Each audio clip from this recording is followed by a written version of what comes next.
আলাইকুম। কেমন আছেন সবাই? আশা করি আল্লাহর অশেষ রহমতে সবাই ভালো আছেন। আর এদিকে আমাদের আতালে বড় একটা খাস্তা একটা মোরগ ছিল। সেই মোরগটা জবাই করে রান্না করতেছিলাম, তা আবার গ্যাসের চুলায়। আমি গ্রামের বাড়িতে মাটির চুলায় রান্না করতে খুবই ভালো লাগে। কিন্তু আজ খুব খারাপ লাগতেছে, এইজন্য গ্যাসে রান্না করতেছি।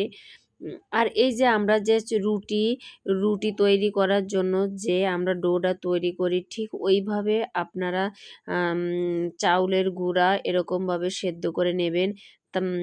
সেদ্ধ করার পরে ভালোভাবে আপনারা মিহিন করে করবেন। তারপরে এই পিঠাটা তৈরি করবেন।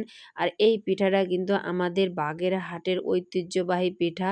আর শীত তো চলে এসেছে, বাড়ির আনাচে কানাচে সবাই শুধু পিঠা খায়, পিঠা খায়, পিঠার উৎসব। আর শীতের সময় পিঠাটা না খেলে যেন কি মনে হয় কোন পিঠাটা যেন বাদই পড়ে গেছে। দেখেন কত সুন্দর হয়েছে পিঠাটার। এই দেখেন ডোটা ভিতরে দিলে এইভাবে পিঠাটা পড়তে থাকে। আমার ভাই ও বোনেরা অনেকজনে বলছিলেন যে আপু পুরো ভিডিওটা দিলে না, কিভাবে পিঠাটা তৈরি করো।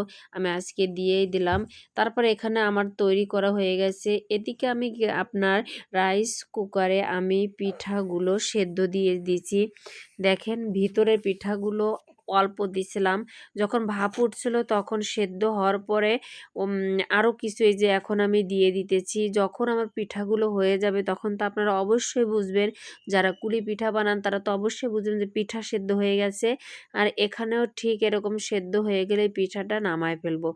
নামানোর পরে আমরা কিন্তু পিঠাটা কি দিয়ে খেতে হয় তাও আপনাদের কাছে শেয়ার করতেছি। এই যে আমার পিঠাটা সেদ্ধ হয়ে গেছে, দেখেন কালারটা কত সুন্দর আসছে। আর এত ফেভারেট, এত আপনারা যারা জানেন না, আমি কোনো স্কিপ করিনি, সুন্দরভাবে ভিডিওটা করে আপনাদের মাঝে উপস্থাপন করলাম, আপনারা দেখবেন। আর এই পিঠা কিন্তু সম্পূর্ণ গোশ দিয়ে খেতে হবে। আপনি মুরগির গোশ দিয়ে খান, আর আপনি এই যে খাওয়া হচ্ছে, দেখেন কিভাবে খেতে হয়, খুব স্বাদ ভাতের মতন। আল্লাহ হাফেজ।